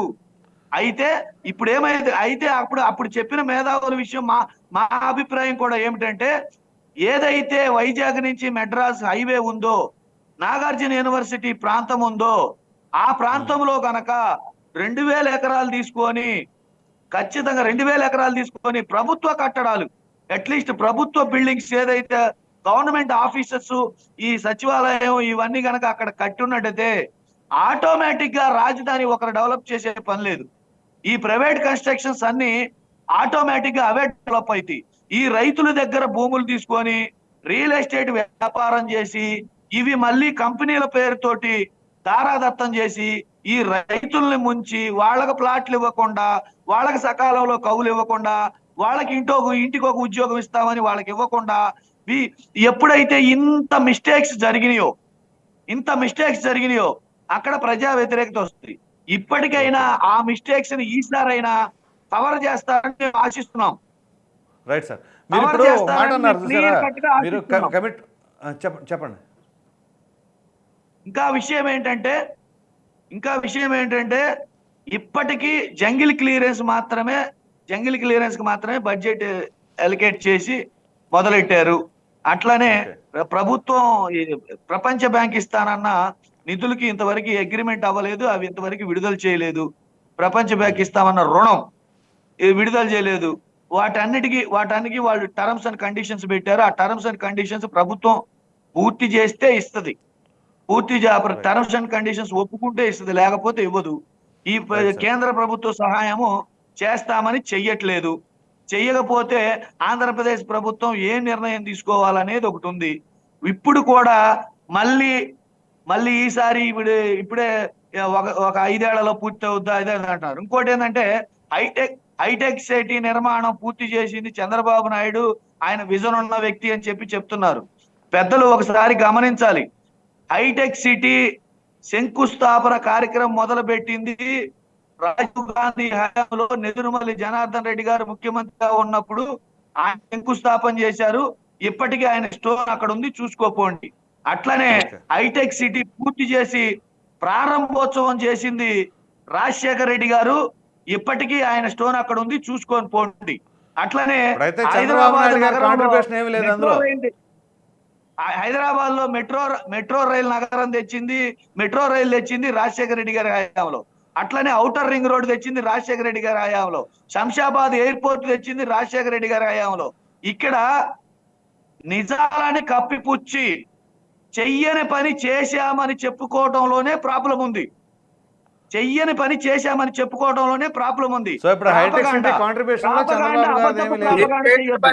ఇప్పటికైనా రాజధాని విషయంలో చంద్రబాబు నాయుడు ఎంతవరకు చేశారో అంతవరకు చెప్పుకోండి, తప్పులేదు. అంతవరకు చెప్పుకోండి, తప్పులేదు. అది కాకుండా మేమే చేశాం అని కనుక మీరు చెప్పుకున్నారనుకోండి, అది ప్రజలు రిజల్ట్ ఇస్తారు. రైట్. వెంకటేశ్వర రెడ్డి గారు, మీరు మాట అన్నారు, నన్ను ఈ టాపిక్ మీద పెద్దగా మాట్లాడినెవరో నాకు అవకాశం ఇవ్వరని చెప్పేసి. ప్యానల్లో ఉన్న వాళ్ళందరికంటే కూడా మీకే యాంపిల్ ఆఫ్ టైం ఇచ్చాను, దయచేసి అర్థం చేసుకోండి. అట్లాంటి కామెంట్స్ చేయమాకండి, మరలా వస్తాను నేను. అంకమరావు గారు నమస్తే అండి. కామెంట్ చేయమాకండి, మీరు ఇంటరప్ట్ అయ్యారు కాబట్టి నేను మాట్లాడానండి. ఇంటరప్ట్ అంటే మీకు మమ్మల్ని క్వశ్చన్ కూడా అడగనిపోతే ఇంటరప్ట్ అయ్యారు కాబట్టి క్లారిటీ ఇస్తారనే ఉద్దేశమే. మీరు కొంచెం పబ్లిక్ క్లారిటీ ఇవ్వాలని అడిగాను. ఎవరికైనా మీరు అయ్యారా? నాకు ప్రశ్న చెప్పండి. అదే ఇంట్రెస్ట్ మీ ప్యానలిస్టులో మీరు ఎవరికైనా అయ్యారా? వాళ్ళ స్టాండ్ ఒకటే కదా అమరావతి, మీ స్టాండ్ అది కాదు కదా. టీడీపీ గారు మాట్లాడినప్పుడు అయ్యారు కదండి. కాదు సార్, వాళ్ళ స్టాండ్ ఏంటి? వాళ్ళ అమరావతి వాళ్ళ స్టాండ్, మీ స్టాండ్ అమరావతి కాదు కదా. అందు గురించే అదే సార్. ఒక్క నిమిషం బోస్ గారు, అబద్ధం చెప్పామా ఏంటి? లేదు మీరు అబద్ధం చెప్పారు ఎవరు అన్నారు సార్? మీరు అబద్ధం చెప్పారని ఎవరు అనలేదు. మీ స్టాండ్ క్వశ్చన్లు అడిగాను కానీ. విజయ్ గారు ఒక నిమిషం ఆగండి అందరూ. ఒకసారి అనలిస్ట్ గారిని మాట్లాడిద్దాం. అంకరావు గారు నమస్తే అండి. నమస్తే అండి సార్. ప్రసాద్ గారు, మీకు ఆదాన్ యాజమాన్యానికి ఈ చర్చలో పాల్గొన్న నాయకులందరికీ కూడా ముందుగా శుభోదయం, వీక్షకులందరికీ కూడా శుభోదయం. ఇక్కడ ఈ రోజు మనం మొదలుపెట్టింది అమరావతి అభివృద్ధి ఎంతవరకు వచ్చింది, అసలు అమరావతి అభివృద్ధి జరిగిద్దా లేదా? అమరావతి అభివృద్ధి ఎంతవరకు వచ్చిందంటే 2014 నుంచి 2019 వరకు కొన్ని కార్యక్రమాలు జరిగినాయి. కొన్ని చోట్ల నివాస గృహాలు, ముఖ్యంగా న్యాయవాదులకు కావచ్చు, న్యాయమూర్తులకు కావచ్చు, లేదంటే ఉద్యోగస్తులకు కావచ్చు, లేదంటే శాసనసభ్యులకు కావచ్చు, లోక్సభ సభ్యులకు సంబంధించినవి కావచ్చు, అవి అలాగే 5,324 అక్కడ ఉన్న ఆ ప్రాంతంలో నిరుపేదలైన వాళ్ళకి టిట్కో ఇల్లు కావచ్చు, 90% కొన్ని, 70% కొన్ని పూర్తయిన మాట వాస్తవం. సరే, ఆ రోజు మరి ఆ ప్రజలకి ఆ ప్రభుత్వం మీద ఆగ్రహం వచ్చింది, ఓడగొట్టారు 2014 నుంచి 2019 వరకు. వాళ్ళు చేసిన పరిపాలన నచ్చల. 2019 నుంచి 2024 వరకు గత ప్రభుత్వం చేసిన పరిపాలన నచ్చలేదు, ఆ ప్రభుత్వాన్ని ఓడగొట్టారు, అయిపోయింది. ఇప్పుడు అమరావతి అభివృద్ధి ఎందుకు, ఎట్లా వెళ్ళాలి, ఏం జరుగుతుంది అనే దానికి ఇప్పుడు నేను మొన్న 3 దఫాలుగా ప్రపంచ బ్యాంకు వాళ్ళు వచ్చి ఇక్కడ పరిశీలన చేయటం, అలాగే రేపు తుది విడతగా చివరిగా వాళ్ళు చర్చలు జరిపేసి సంతకాలు పెట్టే కార్యక్రమం, అలాగే వాళ్ళు జరుగుతున్నటువంటి విషయాలన్నిటికీ కూడా ఎంత మొదటగా 25% విడుదల చేయాలని వాళ్ళు కేంద్ర ప్రభుత్వానికి మాకు ఎలాంటి అభ్యంతరం లేదు, నిధులు ఇస్తామని చెప్పని ఈ మధ్యనే వాళ్ళు లేఖ అందించడం కూడా జరిగింది. కాబట్టి ఆ 15,000 కోట్ల రూపాయలు వస్తే దాంట్లో ప్రభుత్వం అంటే ఆ రాష్ట్ర ప్రభుత్వానికి 10%, కేంద్ర ప్రభుత్వం 90% భరాయిస్తామని చెప్పని ఆర్థిక మంత్రి గారు చాలా స్పష్టంగా చెప్పడం కూడా జరిగింది. తర్వాత ఈ రాష్ట్ర ఆర్థిక పరిస్థితిని దృష్టిలో పెట్టుకొని ఆ 10% కూడా ఏ విధంగా పంపించాలి అంటే ఆ రాష్ట్రం మీద భారం పడకుండా ఉన్నారన్న ఉద్దేశంతో వాళ్ళు వివరణ ఇవ్వడం కూడా జరిగింది. దీనికి ముందుగా 3,750 కోట్ల రూపాయలు విడుదల కాబోతున్నాయి అని చెప్పని మనకున్నటువంటి సమాచారం. ఇప్పుడున్నటువంటి అడవిలా తలపిస్తున్నటువంటి ప్రాంతం అసలు అడవిలా ఎందుకు వచ్చింది, ఎవరి వల్ల వచ్చింది అనేది ప్రజలందరికీ తెలుసు. దాన్ని లోతుపాతుల్లోకి నేను వెళ్ళట్లేదు. ఇక్కడ ఒకటి గుర్తుపెట్టుకోవాల్సిన విషయం ఏంటంటే ప్రపంచంలో రాజధానుల ప్రాంతం కావచ్చు, మహానగరాల నిర్మాణం కావచ్చు, లోపభూయిష్టంగా ఉండటానికి కారణం ఏంటంటే ప్రణాళిక లేకపోవటం, సరైనటువంటి అంటే నీటికి సంబంధించి మంచినీరు సంబంధించి కావచ్చు, లేకపోతే మురుగునీరు బయటకు వెళ్ళే విషయంలో కావచ్చు, విద్యుత్ కావచ్చు, రహదారులు కావచ్చు, ఒక ప్రణాళికాబద్ధంగా లేకపోవడం వల్ల జరుగుతున్నటువంటి విధ్వంసాలు ఇప్పుడు మనకి చూస్తానే ఉన్నాం. చిన్న చినుకు పడితే మీరు నేను హైదరాబాద్ ప్రాంతంలోనే ఉంటున్నాం, చిన్న చినుకు పడితే ఏ విధంగా తయారవుతుందో మనం ప్రత్యక్షంగా చూస్తూనే ఉన్నాం. భవిష్యత్తులో అమరావతి రాజధానికి ఇలాంటి విపత్తులు రాకుండా ఉండాలనే ఉద్దేశంతో చక్కని ప్రణాళికతోటి ముందుకు వెళ్ళింది గత ప్రభుత్వం 2014 నుంచి 2019 వరకు. దాన్ని దృష్టిలో పెట్టుకొని ఈ ప్రణాళికని చూసిన తర్వాత ఇది కూడా ఒక హెరిటేజ్ నగరంగా గుర్తించడం కూడా జరిగింది. అంటే ఒక ప్రణాళికబద్ధంగా వెళ్తున్నారు. అది పూర్తయితే దానివల్ల ఎంత మేలు జరిగేది అనేది చాలా స్పష్టంగా అంకెలతో చెప్పారు. దానికి అధికార పక్షం చెప్పుకుంటా ఉంటది, ప్రతిపక్షాలు విమర్శిస్తానే ఉంటాయి, దాని జోలికి నేను వెళ్ళట్లేదు. ఇక్కడ మనం గుర్తుపెట్టుకోవాల్సిన అంశం ఏంటంటే విద్యాలయాలకు సంబంధించి ప్రపంచవ్యాప్తంగా పేరెన్నికన్న 3 ముఖ్యంగా భారతదేశంలో బాగా పేరున్నటువంటి 3 విద్యాలయాలు అక్కడ పనులు జరుగుతూనే ఉన్నాయి. విద్యార్థులందరూ కూడా అక్కడ చదువుకుంటానే ఉన్నారు. వాళ్ళకి ఇప్పుడు కొంతమంది వాళ్ళ చదువులు అయిపోయి 4 సంవత్సరాలు పూర్తి అయిపోయి బయటికి వెళ్ళిన వాళ్ళు కూడా ఉన్నారు, ఇంకా జరుగుతూనే ఉంది. వాళ్ళకి మౌలిక వసతులు 2014 నుంచి 2019 వరకు ఆ ప్రభుత్వం ఏర్పాటు చేసింది. 2019 నుంచి 2024 వరకు ఉన్న ప్రభుత్వం ఏమాత్రం చేసింది అనేది వాళ్ళే చెప్తారు. మన జరిగిన వాస్తవాలు కూడా మన కళ్ళ ముందు కొన్ని కనపడతా ఉన్నాయి. కాబట్టి ఇక తర్వాత ఇప్పుడు ఆ పనులన్నీ మొదలు పెట్టడానికి చేతిలో డబ్బులు కావాలా, ఆ డబ్బులు అనేవి అప్పులు తీసుకోవాల్సిన పరిస్థితి ఈ రోజు రాష్ట్రానికి ఏ పరిస్థితిలో ఉంది, అప్పులు ఏ రూపేణా వస్తాయి అని చెప్పి కనుక మనం చూసుకుంటా ఉంటే ఓ రకంగా మనం వెళ్ళి కేంద్రానికి కావచ్చు, లేకపోతే దేశ విదేశాలకు సంబంధించినటువంటి రుణం ఇచ్చే వాళ్ళ దగ్గర కావచ్చు తీసుకెళ్లి మనం అందించే పరిస్థితి, వాళ్ళు ఇచ్చే పరిస్థితి కూడా ఇప్పుడున్నటువంటి రాష్ట్రానికి సంబంధించిన అప్పులకు సంబంధించింది కనుక మనం చూసుకుంటా ఉంటే వెలుసుబాటు చాలా తక్కువగా ఉన్నదనేది వాస్తవం. దీన్ని అధిగమించే కార్యక్రమంలో కేంద్రం సహాయ సహకారాలు తీసుకుంటే తప్ప ముందుకెళ్ళలేవనే ఒక ఉద్దేశంతో దీంతో కేంద్రాన్ని కూడా ఇన్వాల్వ్ చేసేసి వాళ్ళ సహాయ సహకారాలతో ముందుకెళ్లే కార్యక్రమాన్ని ఈ ప్రభుత్వం చేపట్టడం ఒక రకంగా నిజంగానే అభినందనీయం. అందుట్లో ఎలాంటి సందేహం కూడా ఏం లేదు. గతంలో చూసుకుంటా ఉంటే 1,500 కోట్ల రూపాయలు మాత్రమే ఆ రోజు కేటాయించడం కూడా జరిగింది. ఆ డబ్బులు కూడా గుంటూరుకి అలాగే విజయవాడకి మురుగు కాలువలు నీరు బయటకు వెళ్లే విధంగా కొంత కేటాయించారు, పనులు కూడా జరిగినాయి. మరి రాజధాని ప్రాంతానికి ఆ రోజు పెద్దగా కేటాయించలేదు. సరే, రాష్ట్ర ప్రభుత్వం కేంద్ర ప్రభుత్వం అప్పుడు కూడా 2018 వరకు 4 సంవత్సరాలు కలిసి ప్రయాణం చేసినా మరి ఏ వాళ్ళ మధ్య వచ్చినటువంటి విభేదాలు ఏంటో మొత్తానికి కుంటుపడిన మాట వాస్తవం. అప్పటి ప్రభుత్వం సహకరించిన మాట వాస్తవం.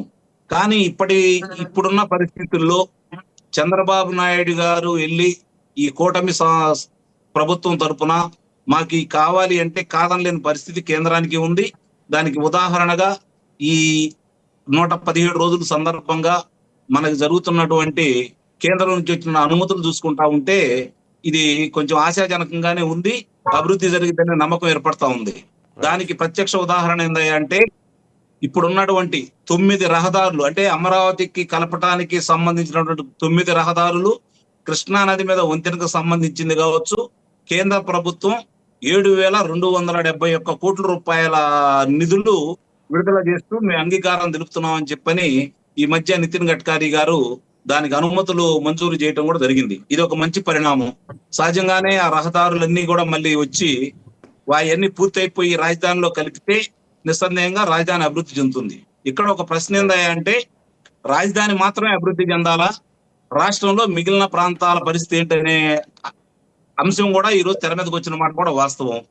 సహజంగానే 2014 నుంచి 2019 వరకు ఆ ప్రభుత్వం చేసినటువంటి కొన్ని కార్యక్రమాలు చూసుకున్న తర్వాత అమరావతి ఒక్కదానికి కేంద్రంగా చేసుకోకుండా రాష్ట్రంలో వివిధ ప్రాంతాలకు సంబంధించి, ముఖ్యంగా పరిశ్రమలకు సంబంధించి రాయలసీమ అనుకూలమైన ఆలోచన రావటం, అలాగే ఎలక్ట్రానిక్ సిటీగా చిత్తూరు జిల్లాని ఎన్నుకోవటం, అలాగే హైటెక్ సిటీగా విశాఖపట్నాన్ని ఎన్నుకోవటం, ఇవన్నీ చాలా స్పష్టంగా దానికి సంబంధించినటువంటి పనులు వాళ్ళు చేసుకుంటా వెళ్ళారు. అందుట్లో వాళ్ళని అభినందించారు, అందుట్లో అనుమానమే లేదు. కియా పరిశ్రమ కావచ్చు, లేకపోతే దానికి సంబంధించిన చాలా చూసుకుంటా ఉంటే మనకి రాయలసీమలో ఆ ప్రాంతానికి తాగునీరు, రహదారులు, విద్యుత్తు చాలా ముఖ్యమైన అవసరాలు. కాబట్టి పరిశ్రమలు అభివృద్ధి చెందాలంటే ఆ దిశగానే గత ప్రభుత్వం అంటే 2014 నుంచి 2019 వరకు ఆ కూటమి ప్రభుత్వం, తర్వాత తెలుగుదేశం ప్రభుత్వం కూడా వడివడిగా అడుగులు వేసిన మాట కూడా వాస్తవం. ఆ ఫలాలు ఈ రోజు మనకి కనపడతా ఉన్నాయి. ఒక కియా పరిశ్రమకు సంబంధించి 13,000 కోట్ల రూపాయలు రాష్ట్రానికి ఆదాయ వనరులు చేకూరిన మాట కూడా వాస్తవం. అదే పందా ఇప్పుడు కూడా అనుసరిస్తా ఉన్నారు. మొత్తం ఇక్కడ కేంద్రీకృతం చేయలేదు, అది మాత్రం అపవాదు. ఇక్కడ విద్యాలయాలు, నవనగరాలు ఏర్పాటు చేయాలనుకున్నారు తప్ప పరిశ్రమలకు సంబంధించి ఇక్కడ ఏర్పాటు చేసే ప్రతిపాదన ఈ రోజు కూడా లేదు. ఇది గమనించాలి. వాళ్ళ యొక్క ముఖ్య కార్యాలయాలు మాత్రం ఇక్కడ ఏర్పాటు చేసుకోవచ్చు తప్ప పరిశ్రమలు ఇక్కడ ఏర్పాటు చేసుకునే అవకాశం లేదు. అది గమనించాలి ప్రతి వాళ్ళు కూడా. రెండోది, ఇక్కడ మనకు సంబంధించిన ఒకే ఒక విషయం అండి, ఇక్కడ సంబంధించిన విషయం ఈ మధ్య XLR కూడా వచ్చింది, మీరు చూస్తానే ఉన్నారు. అది భారతదేశంలో చాలా పేరెన్నికన్నటువంటి విద్యా సంస్థ, 500 మంది విద్యార్థుల్ని ఉత్తీర్ణం చేసే సంస్థ. ఇలా అంటే అక్కడ పనులు లేకుండా, అవకాశాలు లేకుండా, వాళ్ళకి ప్రోత్సాహాలు లేకుండా ఎవరు వస్తారు చెప్పండి? మీరు నేనే చెయ్యం. మనకి ఏదైనా అవకాశాలు లేకపోయినప్పుడు, ప్రోత్సాహం లేనప్పుడు. కాబట్టి ఆ ప్రోత్సాహం ప్రభుత్వం ఇచ్చినప్పుడు రాకపోతే వాళ్ళని నిందించాలి. ఇప్పుడు ఈ ప్రభుత్వం ఆ ప్రోత్సాహాలు ఇవ్వడానికి సిద్ధంగా ఉంది. దానికి అనుగుణంగానే కొన్ని ముందుకు వస్తున్న మాట వాస్తవం. లూలు పరిశ్రమ మనం కనుక చూసుకుంటా ఉంటే విశాఖపట్నం నుంచి ఆ రోజు పారిపోయింది. ఈ రోజు 3 ప్రాంతాల్లో వస్తుంది. ప్రసాద్ గారు గుర్తించుకోవాలి, ఈ రోజు 3 ప్రాంతాల్లో పెట్టబోతున్నారు వాళ్ళు. మొన్నే ఒప్పందాలు కూడా చేసుకున్నారు. కాబట్టి తిరిగి పారిపోయినవి కూడా వస్తున్నాయి. అమరావతి అభివృద్ధి చెందుతుంది, దాంట్లో ఎలాంటి సందేహం అయితే లేదు. సబ్మిషన్ ఏంటి మీది? ఒక నిమిషం వెంకటేశ్వర రెడ్డి గారు, నా సబ్మిషన్ ఏంటి అంటే ఇవన్నీ ప్రతిపక్షంలో చెప్పిన మాటలే. మీరు పని చేయండి, ఇప్పుడు పని చేసే సమయం వచ్చింది. మీరు రిజల్ట్ చూపించండి. ఎన్నికల లోపు మీరు ఏం చేస్తారో చూస్తే ప్రజలందరూ చూస్తారు. చెప్పిన మాటలు ఎవరు వినరు. రిజల్ట్ ఓరియంటెడ్ గా, ప్రోగ్రెస్ ఓరియంటెడ్ గా ప్రజలు గమనించుకోవడానికి అక్కడ సామాజిక మాధ్యమాలు కానీ, ఇన్ఫర్మేషన్ కానీ సామాన్యుడికి అందుబాటులో ఉంది. మనం చెప్పడం కంటే చేస్తే బెటర్ అనేది నా ఉద్దేశం. రైట్. ఒక నిమిషం అంకమరావు గారు, మరలా వస్తాను నేను. బోస్ గారు, ఇప్పుడు ఏదైతే మీరు రాజధానికి సంబంధించి 2027 ఎన్నిక కానీ లేకపోతే 28కి కానీ పూర్తవబోతుందని చెప్పేసి అన్నారు. ఓకే, మంచిదే, అదే జరిగితే కనుక. సో ఇప్పుడు ఏదైతే ఈ అమరావతికి సంబంధించిన ప్రాంతంలో ఒక సామాన్యుడు కానీ, ఇంకా ఎవరైనా మధ్యతరగతి వాడు కానీ ఏదైనా సరే ఒక 2 సెంట్లు భూమి కొనుక్కొని ఇల్లు నిర్మించుకోవాలి అని అనుకుంటే ధరలు ఏమైనా సరే అందుబాటులో ఉంటాయా? బిఫోర్ ఆన్సరింగ్ అంటే అది ఆన్సర్ చేసే ముందు ఇంతకు ముందు మాట్లాడిన ప్యానల్ లో మెంబర్స్ కానీ వెంకటేశ్వర రెడ్డి గారు కావచ్చు, లేకపోతే టీడీపీ వాళ్ళు కావచ్చు, లేదా విశ్లేషకులు గారు మాట్లాడిన మాటల్లో I want to clarify 1 or 2 things అండి. అందులో మొట్టమొదటి ఏంటంటే 50,000 ఎకరాలు అని చెప్పింది ఏదైతే ఉందో 50,000 ఎకరాల్లో అన్ని కూడా ఈ కోర్ ఏరియాలో లేవండి. ఎందుకంటే డెవలప్మెంట్ అంతా గవర్నెన్స్ అంతా ఈ కోర్ ఏరియాలో ఉంది. ఎంత ఉన్నా కానీ ఈ 50,000 ఎకరాల్లో మనకి యూసేజ్ లోకి గవర్నమెంట్ యూసేజ్ లోకి వచ్చేది మాక్సిమం 14,000 నుంచి 15,000 ఎకరాలు. దాంట్లో ఈ 33,000 ఎకరాల్లోంచి గవర్నమెంట్ యూసేజ్ వచ్చింది 9,000 ఎకరాలు. అది ఒక క్లారిఫికేషన్. సో ఆ క్లారిటీ ఉంది. 50,000 ఎకరాలు ఏదైతే ఉందో అదంతా టోటల్. ఇంకా చెప్పాలంటే సిఆర్డిఎఫ్ అనేది ఇంకా ఎక్కువ ఉంది కంపారిటివ్లీ. సరే అదొకటి. రెండోది టీడీపీ గారు మాట్లాడుతున్నప్పుడు మీరు మధ్యలో ఒక కలర్ తీసుకున్నారు. గుర్తుందండి? ఫస్ట్ టీడీపీ గారు మాట్లాడినప్పుడే కదా అప్పుడు. కానీ వెంకటేశ్వర రెడ్డి గారు ముందే మనం ఇక్కడ నుంచి ఎలా వెళ్ళిపోవాలరా బాబు బయటికి, ఏదో ఒక ఏంటంటే సార్ ఆయన చాలా హుందాగా అట్లా ఏముండదు. ఆయన దేనికైనా ఆయన దగ్గర అన్ని అస్త్రాలు. మీరు అలా ఏం చెప్పలేదు. ఎందుకు సార్ ఇదే మీరు అర్థం కావట్లేదు. నేను అగ్రి, మనమేమి ఆయన మీద కోపమే లేదు. కానీ ఏంటంటే కావాలని అక్కడ ఏమి జరగకపోయినా ఏదో జరిగిపోయిందని అక్కడ వాళ్ళందరూ నన్ను మాట్లాడనివ్వట్లేదనే మాట. ఇప్పుడు నేను అడిగిన క్వశ్చన్ ఆన్సర్ చెప్పండి. పేదలకు సంబంధించి సామాన్యులకు సంబంధించి ఎవరైనా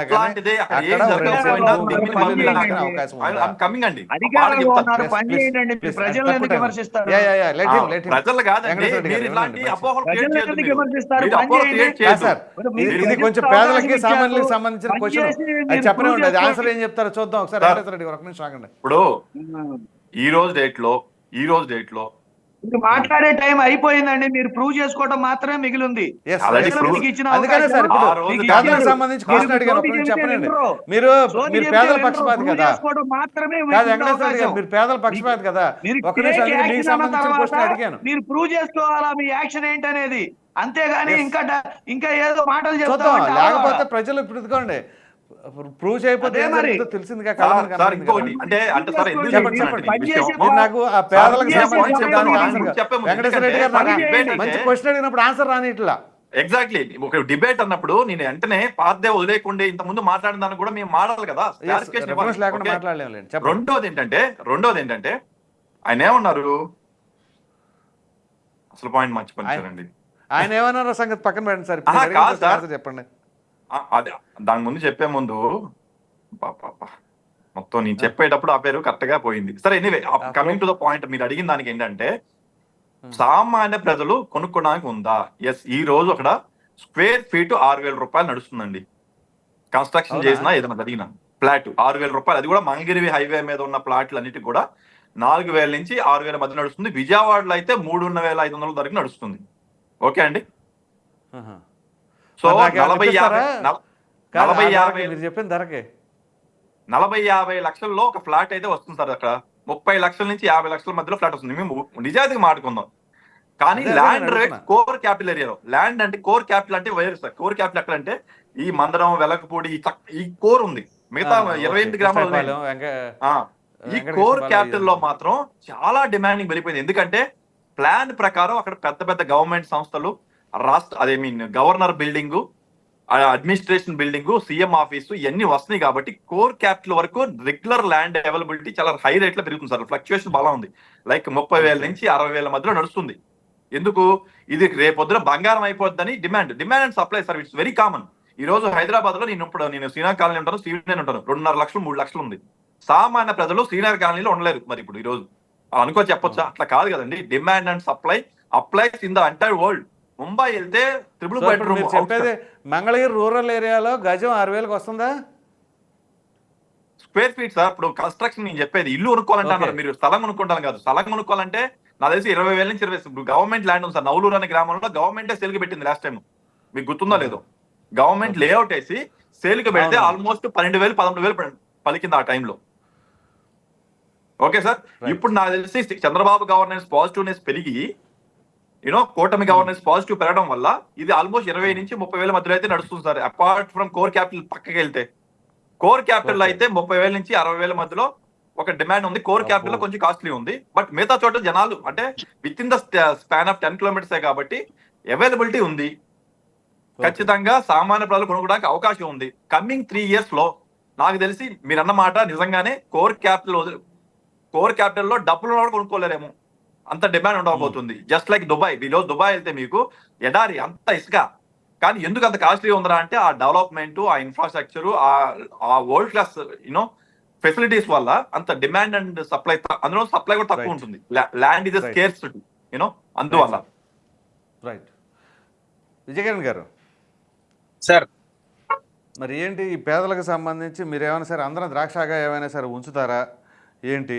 అలాగే ఇప్పుడు ఆ ఓఆర్ఆర్కి సంబంధించింది కూడా ప్రతిపాదన జరుగుతూ ఉందనుకుంటా, బహుశా నాకు తెలిసి, సబ్జెక్ట్ కరెక్షన్. దానికి తగ్గట్టుగా ఇప్పుడు డ్రోన్ సమ్మిట్ అనమాట, అమరావతి డ్రోన్ సమ్మిట్ అనేది జరగబోతూ ఉంది, ఓఆర్ఆర్కి సంబంధించి రాబోతూ ఉంది. ఇవన్నీ జరుగుతూ ఉంటే మరి పేదలు ఉండడానికి ఏమైనా అవకాశం ఉంటుందా ఉండదా? సార్ ఒక్కటే సబ్మిట్ చేస్తాను లాస్ట్, ఇందాక మర్చిపోయిన పాయింట్, సారీ. అమరావతి క్యాపిటల్ లో కానీ మంగళగిరి కానీ లాస్ట్ టైం భూములు ఇవ్వలేదని కాదండి ఓటేసింది. 28 గ్రామాల్లో టీడీపీ ఫేవర్ అయి ఉంది. 28 గ్రామాల్లో అన్ని టీడీపీ ఎక్స్ట్రా మీకు ఓటింగ్ అంటే మీకు ఫోటో పంపిస్తాను. ప్రతి గ్రామంలో కూడా టీడీపీ మెజారిటీ ఉంది. మిగతా చోట్ల అసలు డిస్కషనే లేదు అమరావతి దాన్ని. మీకు అర్థమవుతుంది, ఆ రోజు అమరావతి తీసేస్తాం అనే పాయింట్ లేదు, అందరూ అగ్రీ అయిన పాయింట్. కాబట్టి మీరు అది ఇందాక రాంగ్ మిస్రిప్రజెంట్ చేశారు, తప్పని విత్డ్రా చేసుకోమని చెప్తున్నాను. ఓకేనా? రైట్. విజయకిరణ్ గారు చెప్పండి సార్. ఇప్పుడు భూములు కేటాయించలేదనేటువంటిది పచ్చాబద్ధం అండి. కేటాయించారు కానీ పూర్తి స్థాయిలో ఇంకా కేటాయింపు జరగలేదు. కొంతమందికి వాళ్ళకి లాంగిట్యూడ్ లాటిట్యూడ్ తో సహా వాళ్ళకి ఒక జియోగ్రఫికల్ దీంతో పాటు మొత్తం ల్యాండ్ కొంత కేటాయించారు, ఇంకా కేటాయించాల్సినవి ఉన్నాయి. ఎప్పుడు కేటాయించారండి? ఇదిగోండి అబద్ధాలు ఆడకండి. మల్లెల వెంకట అడుగుతున్నాను, ఒక నిమిషం, ఎప్పుడు కేటాయించారన్న విజయ్ గారు, ఎప్పుడు కేటాయించారు అది? విజయ్ గారు 2 గ్రామాల్లో మాత్రమే అయిందండి. విజయ్ గారు 2 గ్రామాల్లో మాత్రమే ఎలక్షన్ అయింది. ఒక నిమిషం, అవును, ఎప్పుడు కేటాయించారు విజయకిరణ్ గారు? టీడీపీ గవర్నమెంట్ లోనేనండి, టీడీపీ గవర్నమెంట్ లోనే కేటాయించారు. విజయ్ గారు ఫిజికల్ ల్యాండ్ అవైలబిలిటీ లేదండి, ఓన్లీ డాక్యుమెంట్ రూపంలో అందరికి ఇచ్చేసారు. అదే ల్యాండ్ ఎవరికి ఏం అలొకేట్ చేశారో కూడా ఇవ్వలేదు అనేటువంటిది చెప్తున్నాను. ఎవరికి క్లారిటీ లేదు. యాక్చువల్గా 2017 నేను చెప్తాను చూడండి సార్, 2017 జనవరి 26వ తేదీన రిపబ్లిక్ డే సందర్భంగా దానికి ముందు రోజున ఎవరెవరైతే ఆ ఫ్లాట్ హోల్డర్స్ ఉంటారో వాళ్ళకి మెసేజెస్ అయితే వెళ్ళాయి. సో ఇప్పుడు అసలు అలొకేషన్ ఇవ్వలేదు, వాళ్ళకి స్థలం ఎక్కడుందో తెలియదు అంటే చెప్తాను. డాక్యుమెంట్ రూపంలో ఉంది సార్, డాక్యుమెంట్ రూపంలో అందరికి అలొకేట్ అయ్యింది. కానీ ఏది ఎక్కడ ఉందో ఎవరికి తెలియదు, అది పెద్ద మిస్టరీ లాగా ఉండిపోయిందిలేండి. యా ప్లీజ్ విజయకిరణ్ గారు కంక్లూడ్ చేయండి. ఇప్పుడు అట్లా మిస్టరీ లాగుంటే ఇప్పుడు ల్యాండ్ లో ఎలా ట్రాన్సాక్షన్ జరుగుతున్నాయి, అమ్మకాలు కొనుగోలు మిస్టరీ ఏం కాదు. అలొకేషన్ చేశారు, డిమార్కేషన్, ఆ పాయింట్ అన్ని కూడా కొంత. ఒకటి సార్, అన్ని వేల ఎకరాలు సహజంగా ఎక్వైర్ చేయాలంటేనే 5 సంవత్సరాల పీరియడ్ చాలదు. అట్లాంటిది ఎక్వైర్ చేసి రోడ్లు వేసి అంత ఇన్ఫ్రాస్ట్రక్చర్ ముందుకు తీసుకెళ్లి పెద్ద పెద్ద యూనివర్సిటీలు వచ్చి, అంటే నేను అనేది అంటే కేవలం విమర్శించడమే కాకుండా జరిగిన అభివృద్ధిని కూడా చెప్పుకోవాలా. అంటే దీన్ని బట్టి 5 ఏళ్ళు కూడా పూర్తి చేయలేమంటారు. వినండి వెంకటేశ్వర గారు, వినండి. వినడం ఏం కాదు, వినాల్సింది ఇప్పుడు వినాల్సింది మీరు, ఇప్పుడు వినాల్సింది మీరు, పని చేయాల్సింది మీరు. మేము వినేదేంటి, అధికారంలో ఉంది మీరు. విజయకిరణ్ గారు మీరు పూర్తి చేస్తారా? మీకున్న ఇప్పుడు వెంకటేశ్వర రెడ్డి గారు అడుగుతున్నది, వెంకటేశ్వర రెడ్డి గారు నేను అడుగుతాను మీ తరఫున, ఒక నిమిషం ఆగండి సార్. ఇప్పుడు వాళ్ళ టెన్యూరిటీ ఏమండి, మీ టెన్యూరిటీలో మీరు పూర్తి చేయగలుగుతారా లేదా అమరావతి రాజధాని? చెప్పండి విజయకిరణ్ గారు. 100 మా టెన్యూర్ లోనే పూర్తి చేస్తాము, వాళ్ళకి అసలు అవకాశం ఇయ్యము. ఎప్పుడు కూడా వైసీపీ వాళ్ళు ఒక బాధితుడు ట్యాగ్ వేసుకొని సింపతి గేమ్ ఆడుతూ ఉంటారు. నన్ను మాట్లాడినీరు, నన్ను చేయనీరు, నేను మాట్లాడుతుంటేనే మేము మాట్లాడేటప్పుడు అడ్డుపడతా ఉన్నారు. మేము చెప్పదలుచుకున్నది చెప్పలేవట్లేదు. పేదలకు కూడా ఆ ప్రాంతంలో ఇళ్ల నిర్మాణానికి స్థలాలు కేటాయించడం జరిగింది. మాస్టర్ ప్లాన్ లో అన్ని కూడా అందరికి కూడా అందుబాటులో పెట్టినారు. కొన్ని ప్రాంతాల్లో రేట్లు హైగా ఉంటాయి, కొన్ని ప్రాంతాల్లో అందరికి అనుకూలంగా ఉంటాయి. ఇప్పుడు రాజధాని ప్రాంతానికి ఆనుకొని కంచేరిటువంటి గ్రామాల్లో 15,000, 10,000, 20,000 కూడా గజం వచ్చేటువంటి పరిస్థితి ఉంది. కాబట్టి అన్ని ప్రాంతాలలో ఒకే రకమైన రేట్లు ఉండవు. పేదలకు కూడా అక్కడ ఉండటానికి అవకాశం కల్పించేటువంటి ఏర్పాటు కూడా చంద్రబాబు నాయుడు గారు చేశారు రాజధాని మాస్టర్ ప్లాన్ లో. రెండోది, ఇప్పుడు మీరు మా చేసే టైంలో మేము వచ్చి 100 రోజులే అయింది, ఇంకా చాలా కాలం ఉంది. మీకు చాలా కాలం కూడా అమరావతి నిర్మాణంతో పాటు ఎక్కడా కూడా దాన్ని మర్చిపోకండి. ఒక్క చిన్న మాట, కేంద్రం కేబినెట్ నిర్ణయం తీసుకుంది, జమిలీ ఎన్నికలకి కేబినెట్ తీర్మానం ఆమోదం అయిపోయింది, అందులో మీరంతా చెక్కలు టీడీపీ కూడా కొట్టుకోండి. భాగస్వామిగా మీరు ఉంది, ఆత్మానందం అందులో పొందండి. టీడీపీ కూడా భాగస్వామిగా రేపు ఉంది. ఎన్నికలు వస్తాయి, ఎల్లుండి ఎన్నికలు వస్తాయి చెప్పనివ్వండి చెప్తా. సార్, నన్ను చెప్పనివ్వండి. టీడీపీ ఏం భాగస్వామిగా చెప్పావు ఉంది, మాట్లాడాను, ఆ నువ్వు భాగస్వామి ఆ లెక్క ప్రకారం 2026 అక్టోబర్ లో మీరు చెప్పిన లెక్క ప్రకారం, మీరు తీసుకున్న తీర్మానం ప్రకారం ఎన్నికలు వస్తాయి. మీకుంటే అట్లా 2 ఏళ్ళు. చెప్పి- అట్లా చెప్పి- 2026లో ఎన్నికలు రావాలండి, డీలిమిటేషన్ జరుగుద్ది. 2026లో డీలిమిటేషన్ జరుగుతుంది. మీకుందే 2 ఏళ్ళు, ఇంక మీరు ఎక్కడా పరిపాలన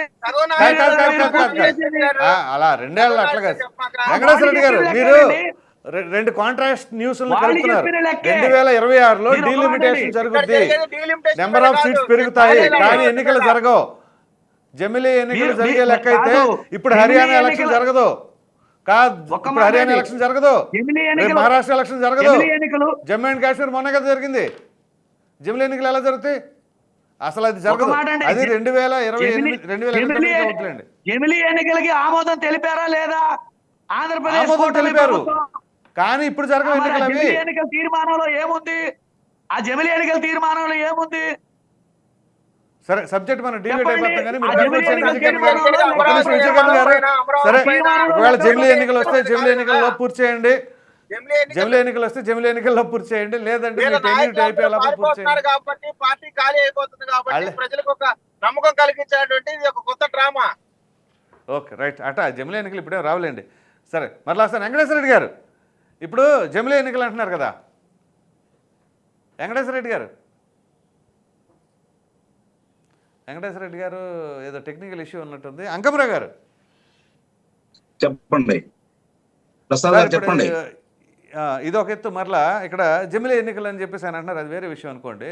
సో ఇప్పుడు ఇదంతా ఈ ఎపిసోడ్లో ఓ ప్రక్కన కేంద్ర ప్రభుత్వం ఏదైతే 2014 నుంచి 2019 మధ్యలో కూడా అట్లాగే హామీ ఇచ్చి అలాగే డ్రాగ్ చేసుకుంటూ వెళ్ళిపోయింది, మరలా ఇప్పుడు అట్లాంటి ప్రమాదం ఏమైనా ఉన్నదా? మేము ఇస్తామని చెప్పేసి అలాగే సాగదీసుకుంటూ వెళ్ళిపోయే పరిస్థితి ఏమైనా ఉందా? ఆ రోజు మాట్లాడితే మీరు బయటకు వెళ్ళండి, మాకేం సంబంధం లేదనే శక్తి ఆ రోజు వాళ్ళ దగ్గర ఉంది కాబట్టి ఆ రోజు వాళ్ళు సహకరించాల. ఈ రోజు ఆ పరిస్థితి లేదు. సహకరించాలి, సహకరించే విధంగానే వాళ్ళ కొమ్ములు ఇరిచారు, అందుట్లో ఎలాంటి సందేహం కూడా ఏం లేదు. కాబట్టి వాళ్ళు ఈ రోజు మనం సహకరిస్తున్నారు ఆంధ్ర రాష్ట్రం మీద ప్రేమతో అని మాత్రం నేనైతే భావించట్లేదు. ఇది గమనించాలి ప్రసాద్ గారు.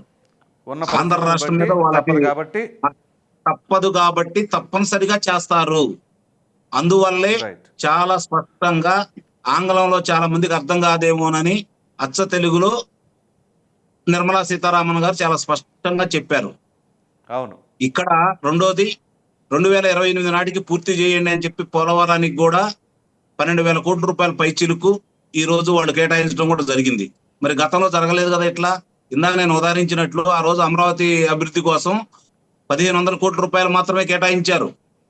మరి ఈ రోజు 15,000 కోట్ల రూపాయలు ఎలా కేటాయిస్తున్నారు? ఇవన్నీ కూడా చాలా స్పష్టంగా అర్థమైపోతా ఉంది. ఎందుకంటే అవసరాలు, రాజకీయ అవసరాలు ఇక్కడ ప్రజల కోసమో ప్రజల చేత ఎన్నుకోబడిన ప్రజాప్రతినిధులు ప్రజలకు మేలు చేస్తారని భావించడంలో, కాకపోతే ఇక్కడ కొంతమంది దుర్మార్గంగా వ్యవహరిస్తారు, కొంతమంది దోపిడీ దొంగలుగా వ్యవహరిస్తారు, కొంతమంది బందిపోటు దొంగల్లా వ్యవహరిస్తారు, కొంతమంది దొంగల్లా వ్యవహరిస్తారు. అంతే తప్ప ప్రజల కోసం చిత్తశుద్ధిగా సిద్ధాంత ప్రకారం పనిచేసే పార్టీలు అయితే లేవు. అది మాత్రం వాస్తవం. అది మాత్రం మీరు అండర్లైన్ చేసుకొని పెట్టుకోండి. ఈ రోజు నిస్సందేహంగా చెబుతున్నాను. ఎందుకంటే రాజకీయ అవసరాలే ఇక్కడ ముఖ్యం.